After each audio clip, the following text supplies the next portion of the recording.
I've seen things you people wouldn't believe.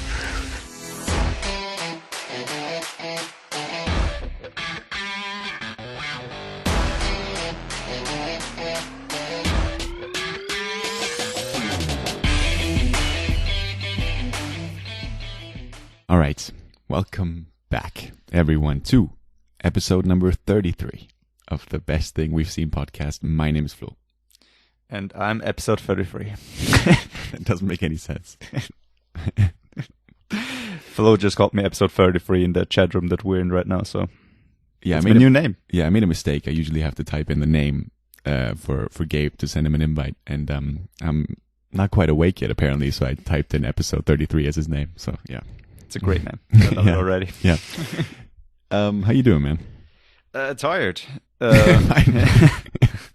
Yes. I suppose you are as well. Yeah. I'm all right. I'm getting there. I think you can still hear it in my voice. It's still a bit like, what's the word? You know, groggy. I don't know. Groggy. I mean, that's a great word. Yeah. Yeah. I don't know if a voice can be groggy, but we'll go with it. Yeah. I mean, this is the jam-packed episode that we've been talking about, right? We've been teasing this one for quite a while, and I'm interested in hearing what you've actually watched over the last 2 weeks, I guess, because obviously last week was the special episode, the Ryan Gosling special episode, which I think turned out quite well. I'm quite proud of that one. It's a great one, yeah. And we've received wonderful feedback on it, so thank you to every single one of you who reached out and told us that you watched it, or that you listened to it, rather. And yeah, well, hopefully this episode can live up to that one. It's going to be tough, but yeah. Yeah, I guess we've seen quite similar things, I guess, because those were like, I have 3 new things that I want to talk about, and they're quite big things, I think. Yes, I mean, we haven't discussed what we saw, but as you said, there were some quite big releases over the last 2 weeks, and I'm assuming that we saw most of this, that we saw the same things, except one. I know that you watched a show. That you haven't watched? No, I no. We'll get to it. I'm assuming. Is that going to be your pick? I still haven't decided. Perfect. When are you going to decide? In a minute or two. Okay. Well, why don't you explain the concept of the regular episode first? Sure. So if you're here for a regular episode for the first time, we talk about the best thing that we've seen all week, or in this case, the last 2 weeks, because last week we had a special episode. But we just talk about the best thing that we've seen. Regularly, it's something that came out in the last 6 months or so. So new things. But we don't just talk about movies like we did in the Ryan Gosling special. Oh, mostly. Well, even there I was going to say, mentioned a YouTube video. But yeah, in this show we talk about movies, TV shows, maybe a YouTube video, any kind of visual medium, and yeah, just talk about the best thing that we've seen. Right, and it's sort of the tough choice of picking the one best thing. As you just said, you haven't even made that decision yet. It's been a great week. I was going to say, that sort of speaks volumes to the things you watched, right? Yeah, definitely, because there have been a couple of episodes where I was like, all right, I had to actively look for something so I could have something to talk about. Dude, I talked about this with friends recently. I mean, when we started this show, the concept was like, we're watching like cinematic releases, and then sort of something happened, and then we're now struggling to find things. But as you just said, and luckily now this week was one that was rather easy because there were a lot of great streaming releases, and yeah, even the cinemas are back open too. I mean, what did we? Well, you missed the last sneak, but the week before we saw a great movie. I loved it. The first sneak back was a movie called Love, Sarah.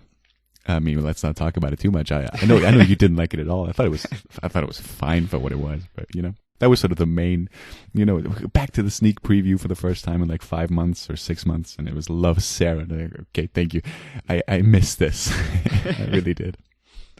But that's kind of the fun of the sneak preview. Yeah. Because sometimes they're just amazing things, and sometimes there's not. Yeah. But this week you saw Dark Waters in the sneak, and sadly I couldn't make it, which is, I don't know, too bad because I want to see the movie, but I couldn't have made it my pick anyway because it's been a pick in a previous episode. No, I don't think we should be that strict. You could have picked it. I wouldn't have minded. All right. Well, I don't think it would have been my pick anyway. Maybe it would have. Who knows? Maybe you. Yeah, I think it's released. It's scheduled to release on the October 9th. So if you watch it, then maybe it's going to be your pick in one of those episodes around that time. Yeah. Let's see if the cinemas are open. Yeah. But still open by then. So. Very true. I'm just going to say I liked it more the second time, even more. I thought it was really. It's a great film that everyone should watch just because of the story. It's it's quite incredible, to be honest.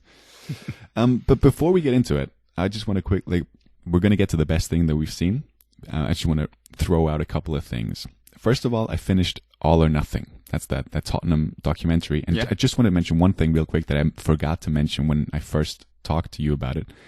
It's narrated by Tom Hardy.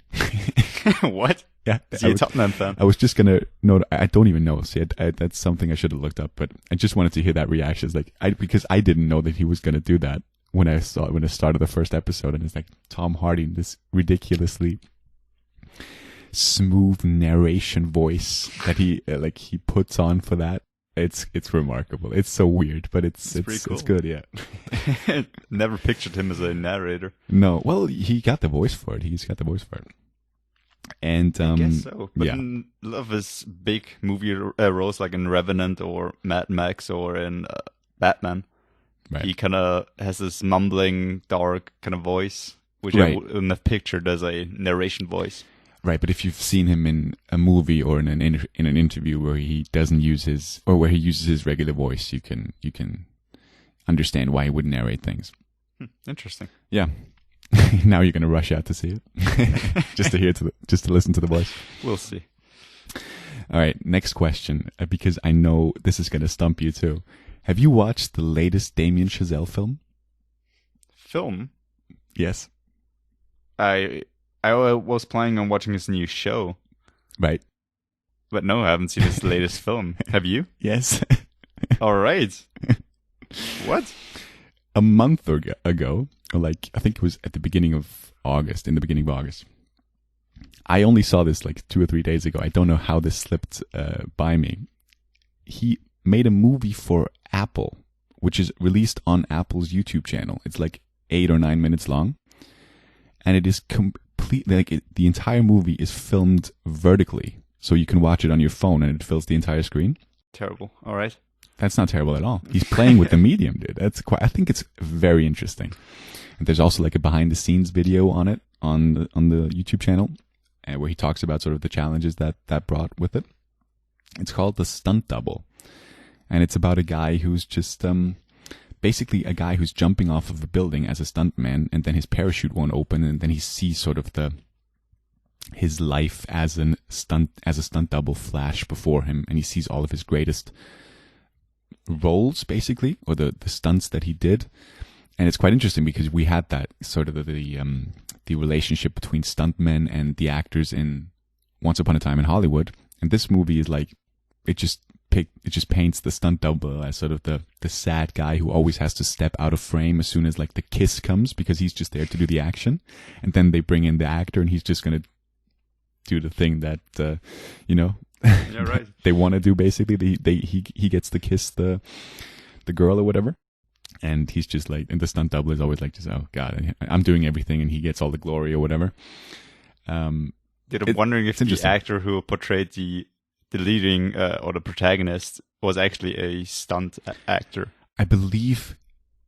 See, another good question that I wanted to look up. I'm not. It would have been quite ironic if he wasn't. Hold on, I can look this up. Yeah, he is. All right. He is. I was confused there for a second, because in the behind the scenes video that's also on YouTube, there was one stunt that was done by a stunt double. But you know what I mean? So it's it's very ironic. Yeah, it is. But yeah, check it out. It's for free on YouTube. It's the Stunt Double, and it's interesting to watch it on your phone. Please watch it on your phone and then fill the whole screen. And the whole film was shot on an iPhone too. It is a promotional video. It is promoting Apple products and whatever. But it's Damien Chazelle. We talked about him last week. He's a great director. Yeah, one of the best, I think. He did La La Land and Whiplash and First Man. Yeah. Yeah, check it out. That's pretty cool. Yeah. Wouldn't have thought that he'd release anything. Then again, Yeah. like short films are not that much on my radar. So Yeah. I don't know how this slipped by me because I mean, it had like 43 million views on YouTube. oh wow, Yeah. It's got quite a lot of dislikes too. All right. So how are we going to do this? I have two main releases that I'm able to talk about now, and I know what my pick is going to be, but I don't know what your pick is going to be. Well, I know that I'm pretty sure I know which two films you're gonna mention. Yes. I assume they're films. Yes. And I think I can assume which one you're gonna pick. I don't think you can. Oh wow! Oh really? We're in an interesting position right now because we don't want to obviously talk about a film that the other one will choose afterwards. I think what we should do is that you just throw out one of the things that's not going to be your pick and talk about it. But now I'm not so sure if that is not your pick. Well, okay. Well, you have more things to talk about now, so just throw out one of those things and I'll tell you if it's my pick or not. All right. The Devil All the Time is not going to be my pick for today. Not going to be my pick either. All right, so we can talk about that before we get to the main attraction. It could have been my pick. It was tough to choose between this and the other one we're going to talk about, but all right, let's talk about it. I wasn't a huge fan, to be honest. Okay. I mean, it was fine, but it seemed like, I don't know, one shitty thing after another. It just seemed too much shit at once. You know what I mean? It is just the worst in people, and you have one terrible person after another and one horrible situation after another. Sure. But I mean, you could say that about so many movies. You have to bring in some drama. No. Sure, but give me a pause, give me a little break from all this drama and horror and death. Well, in case you don't know, The Devil All the Time. It's a new Netflix release. I think it came out on Wednesday or whatever. Yeah. So by the time you're listening to this, like a week ago, and the cast is unreal, just in terms of like the names. I mean, you got Tom Holland in there. Robert Pattinson again, Bill Skarsgård, the guy who plays the clown in It, Pennywise, Jason Clarke, Riley, I don't know how to pronounce her last name, Riley Keough. It's going to be completely wrong. Yeah. Stan, what's his name? Sebastian Stan. Haley Bennett, Mia Wasikowska, another one that I can't pronounce. Her name, sure. Yeah. And also you got Dudley in there from Harry Potter. Harry Melling. I knew him from somewhere, but I couldn't figure it out. No way. There's even a character in the movie called Dudley. There is? Yeah, it's not him, but yeah. The actor's called Harry Melling, and he was recently in The Old Guard as well. Have you watched that by now? Oh, you have? Sorry, Sorry, I mixed it up. He was also in the Coen Brothers film on Netflix. Yes. Where I was also very surprised to learn that it was him. But yeah, that's where I remember him from because he looks completely different. But he's kind of a cool actor now. What was that movie called again? Buster Scruggs something? The Ballad of Buster Scruggs. Right. Yeah. I think, it's interesting to see him now in a lot of things. I haven't seen him for years, ever since I saw Harry Potter. And now he's in a lot of things, which is good for him, I guess. Yeah. Yeah, and the story, I mean, it's about first of all, what I thought was really interesting was it's based on a book, and the guy who wrote the book is the narrator. Yeah, I just read that as well. That's awesome. A huge fan of the narration, because I think he's a great narrator just from the voice, but I think the narration was quite unnecessary at times. You see, we've had that discussion before. You're not a big fan of narration in movies. Yeah, no. Well, it can work at times. Sure. I like it when it's kind of got a funny element as it does in like Stranger Than Fiction. Right, sure. But here, I wasn't a huge fan. I mean, what did you think of it? I like these movies that sort of tell episodic stories, or not episodic, but like intertwining. Right. They tell different stories that seemingly don't have anything to do with each other to then eventually have something to do with each other. I like those movies. And so therefore I wasn't a huge fan of the film, but then sort of the last 30 or 40 minutes of it, it's quite a long movie too. It's like 2 hours 18 or whatever. And I liked it once I understood where it was going. I liked it then, and I enjoyed it. And I think Tom Holland is quite good in this.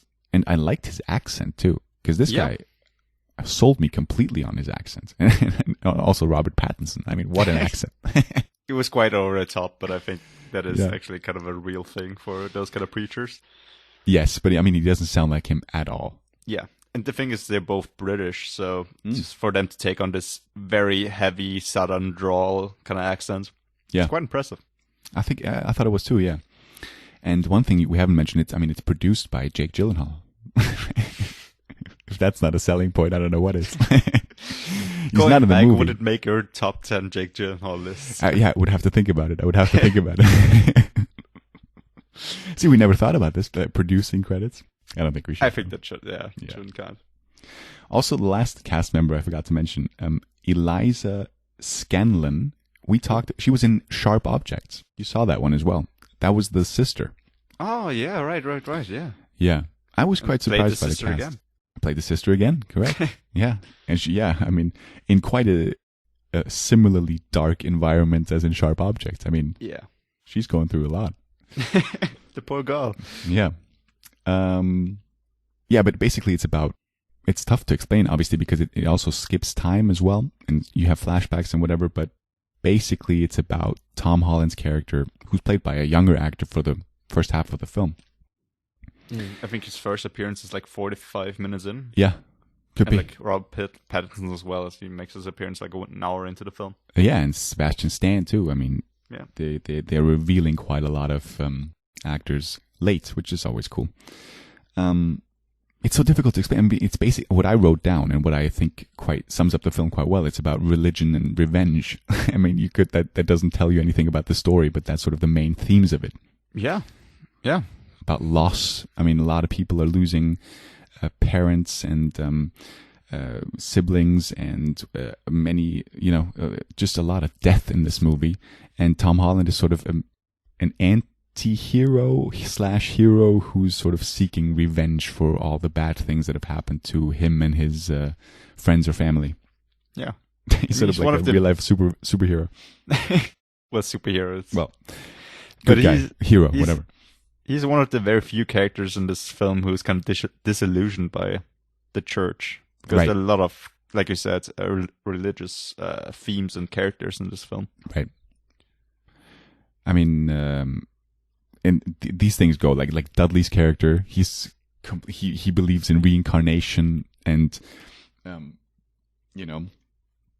does things to prove that.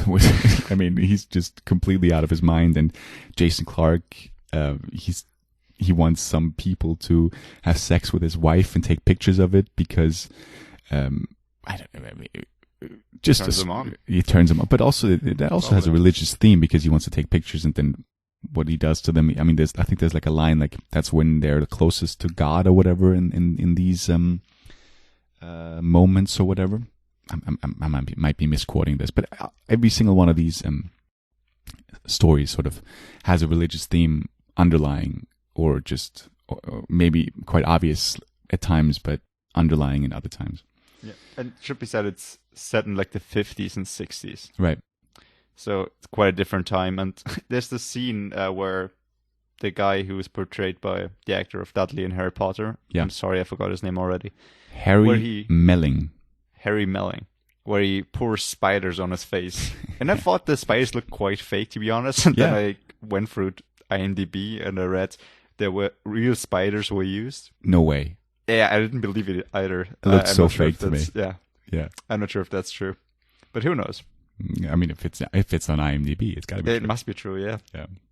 Let me look it up. It says, real spiders were used. Okay. Who knows? Well, not in that scene. Somewhere in the background. Yeah. Filmed like a cobweb in the corner of the room. Real spiders were used. Yeah, I mean, it's a fine film, and it's on Netflix, like we mentioned, so there's no reason not to check it out. It's a decent thriller, drama, crime movie with a great cast, but that's about it. It's not spectacular. Yeah, that's fair. So I think, should I do it? What's your pick? I should start with the pick this week, but it's difficult because I don't want to steal your thunder. well, steal my thunder. It's so hard because I think one thing is kind of better, but the other thing is also very cool. But one thing is a show and it's not finished yet, so I don't want to say it's like the best thing I've seen because it's still kind of growing. What, have you finished season 2? No, because it's not finished yet. Oh, they haven't released all the episodes. It's like 5 episodes have launched since. Oh, the 5th one has launched yesterday, but I didn't get to watch it. So Interesting. Well, maybe you should save that pick for once it's done. maybe I should. You're right. So I know what my pick is going to be. So I think it's going to be the same pick Hold as on. yours. Sorry. But do you want to talk about the show then? I think we should briefly talk about it so that All right. that people know what they're talking about. What we're talking about. To mention it quickly, on Amazon Prime, the 2nd season of The Boys has released a couple of weeks ago. And if you don't know what The Boys is about, it's a modern kind of take on superheroes. When superheroes are kind of corrupt and like this big conglomerate and more interested in like doing photo shoots than actually saving people.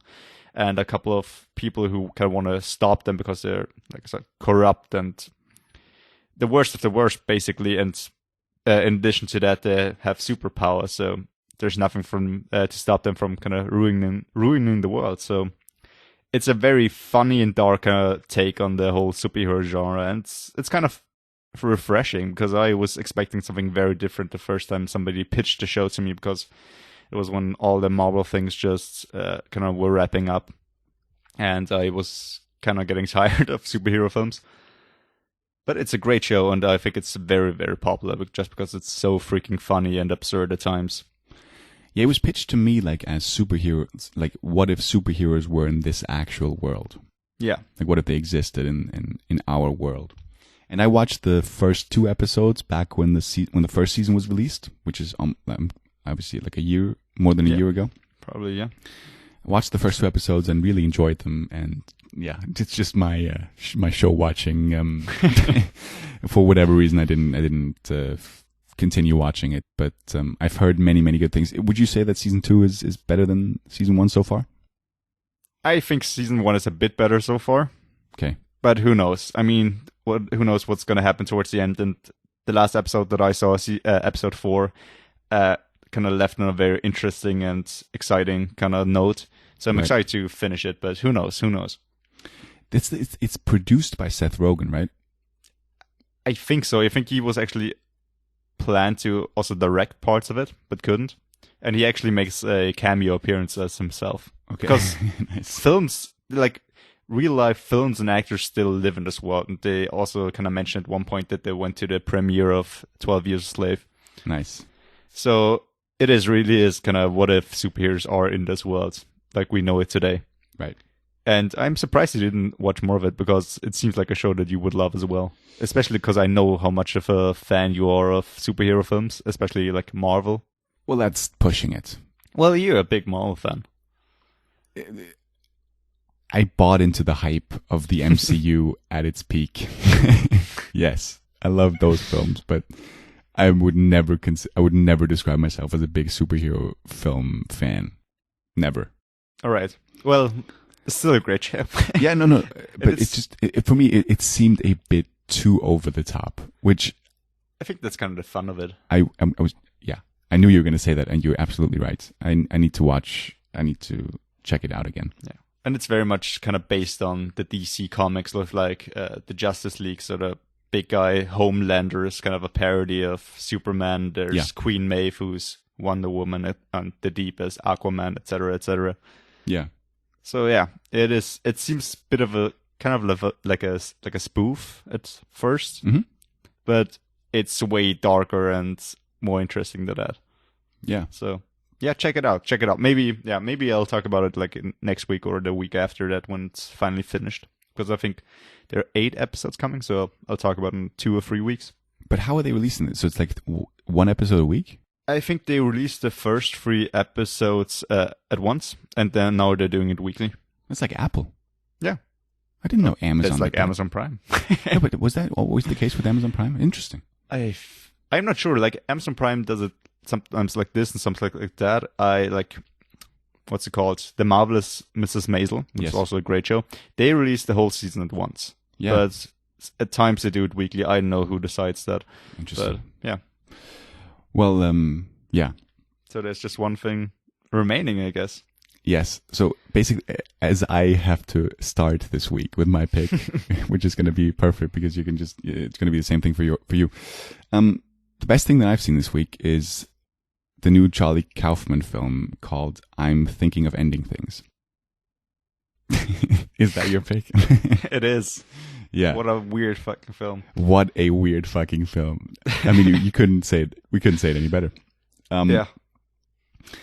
Would you mind starting off? Because I don't know where to begin with this film. Well, when I wanted to watch the film, I expected something completely different because this film starts off as a very kind of realistic take of a woman getting into a car with her boyfriend to visit his parents. And it's very realistic in the sense of you kind of hear what her thoughts are, and she's kind of thinking of ending the relationship, and you just have this, I think, 17-minute long scene of them just sitting in the car and talking. Yes. Incredibly realistically talking, like, what are you thinking of? I don't know.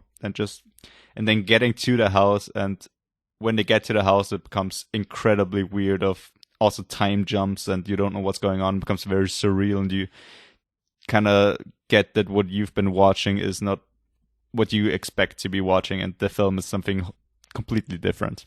Well, what did you expect? I mean, that's like, because you just described like a typical Kaufman film. Fair. I mean, I should have expected things like that after watching Anomalisa and Adaptation and Being John Malkovich, which are all very weird films. Yes. But Adaptation and Being John Malkovich do still have more of a linear narration. Also Anomalisa. But this takes a lot of jumps and you don't know really what's going on, and then kind of gets back, and people don't really acknowledge the weirdness, which makes it even weirder. Yeah, I mean, because you said the first 17 minutes are so realistic. I would say even in those 17 minutes, it felt weird to me because they kept like talking over each other, and it was edited in a way where it's like, as soon as you finish a question, or maybe even just a word before you ask the question, the answer was coming. Did you notice that too? I didn't, or at least I don't remember it. I was like the whole time, I'll ask you like a question like, yeah, Gabe, how are you doing? And then when I'm like at R, you're already answering the question as if you know what I'm going to say. Maybe because you're already kind of anticipating it. She just does seem kind of annoyed when she's in the car and just... Yeah. No, this was typical Kaufman fashion to me. And it was, I would be shocked if this wasn't done intentionally. And it felt like to me, just to add to the weirdness, they're like cutting it like a bit too early so that it feels even more awkward and out of place. Maybe it's also to kind of give it more of a theater kind of style when you kind of know what the line's going to be and you just react and kind of say your lines. Interesting. Yeah, it's an interesting point. I mean, with what you kind of see in the film, kind of the themes, it does have a bit of a performance and theater kind of thing in it. Yeah. So, yeah, maybe that's intentional.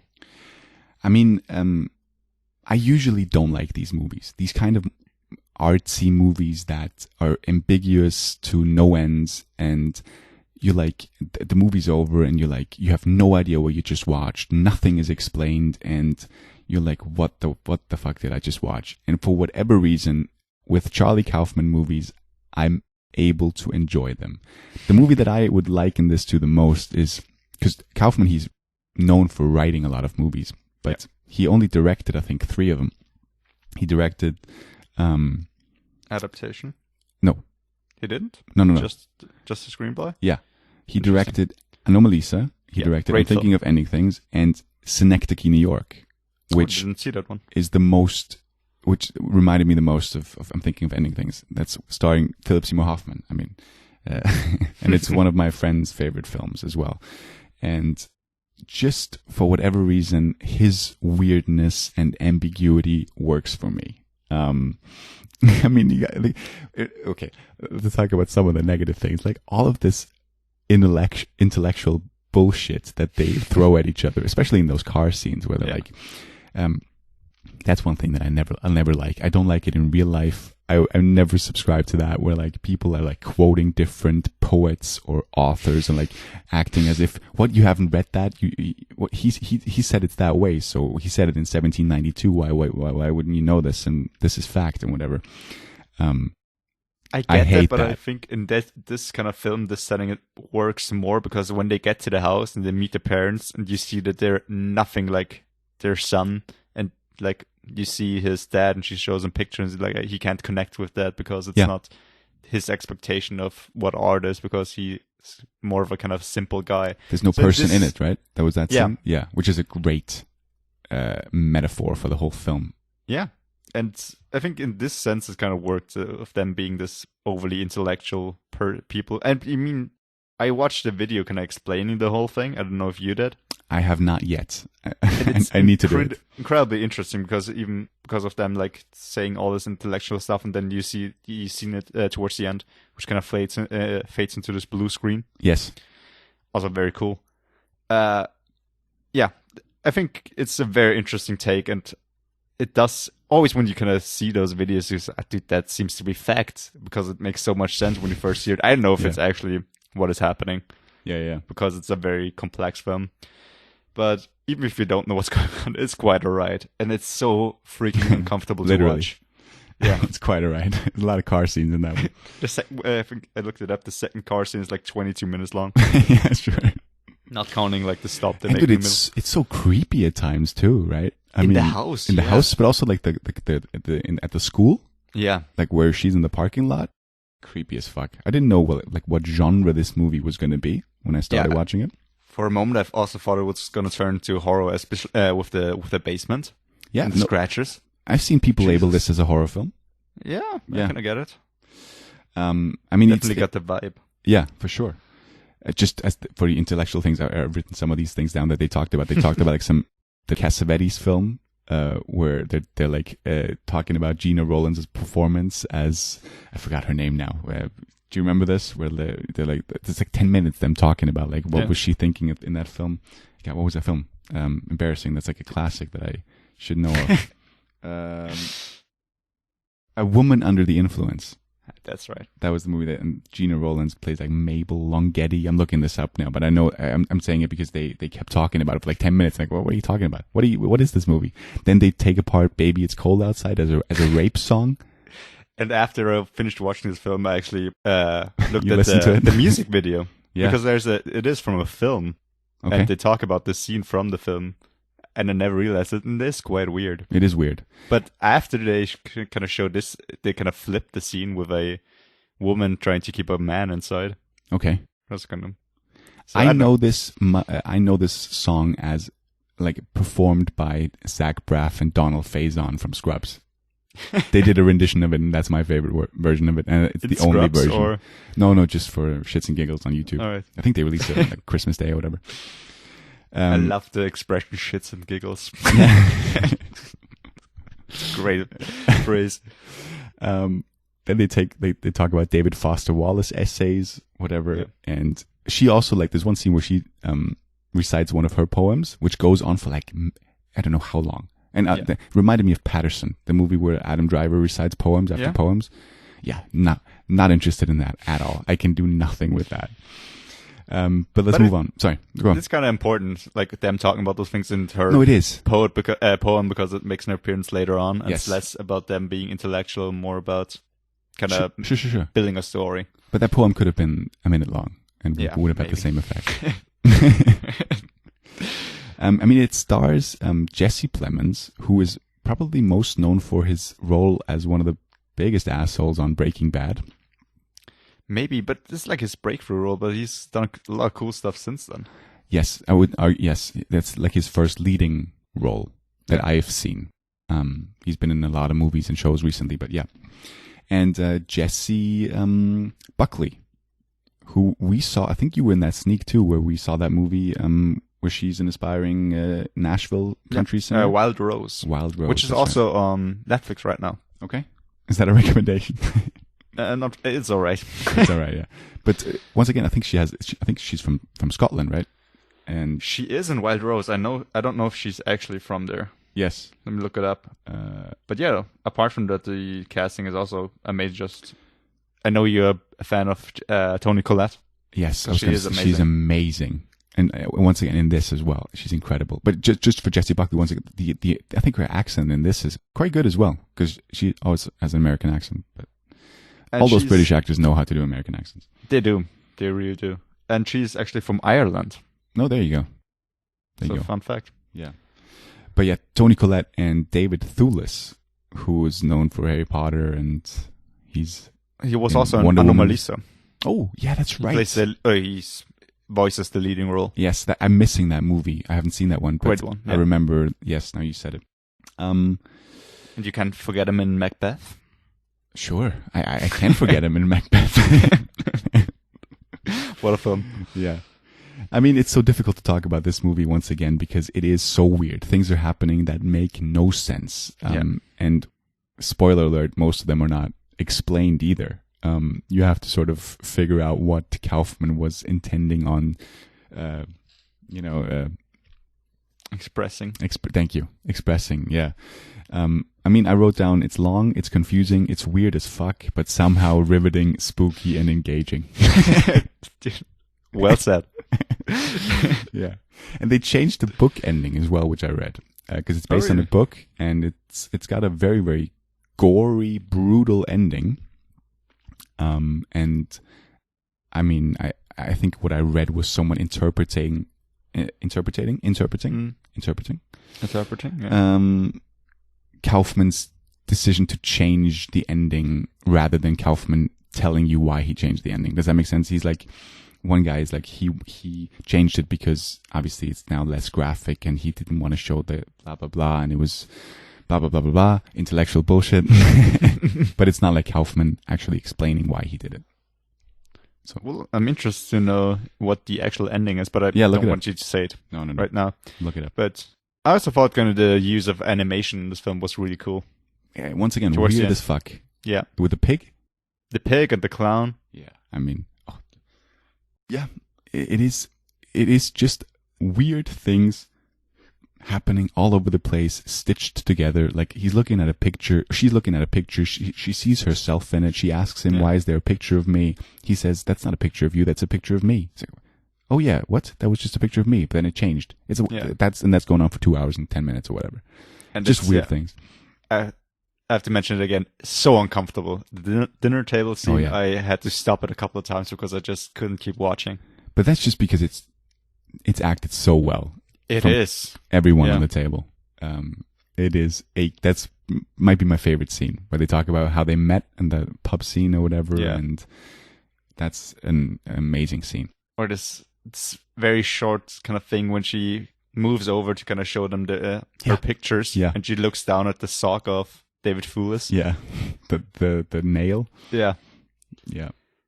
The little things that make it so creepy and I wasn't sure if that was her foot, if that was his foot or Toni Collette's foot, because I think afterwards she looks at Toni Collette and she's like giving her like a look back as if she noticed her looking. Oh, maybe. I thought she looked at David Thewlis. But yeah, I did too at the beginning. I was just confused by the look. Anyway, it's called I'm Thinking of Ending Things, and it's also on Netflix now. It's been out for like a week plus, I think, almost 2 weeks maybe. I think it came out exactly 1 week ago from us recording this. Didn't it? I'm not sure. Friday. I think it released on a Friday. But I think it was September 4th, if I'm not mistaken. Which is I know that we couldn't watch it because we went on vacation and then we had the special. But I think it came out like early September. It doesn't matter. All right. Yeah. But September 4th. Right. Yeah. I mean, that's it. Yeah, that's it. Great. I just noticed all the three things that we talked about, The Boys, Thinking of Ending Things, and Devil All the Time, are all based on books, or The Boys, in this case, on a comic. Yeah. Bit of a theme here. All or Nothing is based on Tottenham Hotspur Football Club, and the Chazelle stunt film was based on, his brain. Yeah. His script. Yeah. All right. Nice. Fun to talk about a lot of good things this week. I would say I enjoyed The Devil All the Time too. I think maybe it came across as if it was not good, but I thought it was fine. Cool. It is kind of, I wouldn't say fun to watch, but it is a cool kind of film. Yeah. Very brutal at times too. Yeah, definitely. They all are. They all are. They really are. They're very graphic. Dude, the Tottenham documentary is brutal to watch for me as a Tottenham fan. I'm sure it is. Yeah. All right. Let's wrap it up. Right. Yeah. Hopefully we'll get to talk about a lot of great things again next week. I don't actually know what comes out soon, but I'm sure we'll manage to figure out something. I hope so. Yeah. But I think we're gonna find something. Yeah. And yeah, we've already talked about who the next special is going to be on, and we have a lot to prepare for that one. But should be another great one, because another great filmography to be dissected by us. Right? Sure, yeah. Makes it sound so professional. Right, But... yeah. I did my best. All right, I'll leave you to it. Yeah, so if you enjoyed the episode, which we hope you did, check us out on Twitter and on Instagram. You can find us there under Best Thing Radio. Give us a like, give us a follow, or check us out on YouTube, where you can check out our cover art that Flo does every week for each episode. You can also check it out on Instagram. For YouTube, we're Best Thing Podcast, the Best Thing We've Seen podcast. Give us a like, give us a subscribe if you want. We appreciate it. And yeah, check us out anywhere there are podcasts available. Leave us a review. Tell us what you think. You can, if you know us personally, which some of you do, contact us if you maybe have a suggestion for a special person that you really want to see. We sometimes listen. Not always. Yeah. And yeah, we really hope you enjoyed the episode. And thank you for all our non-Austrian listeners. We really appreciate it. Yes. It's cool to have international listeners. Absolutely. Very well said. I got nothing to add. Perfect. We'll be back next week. Have a good week. Bye.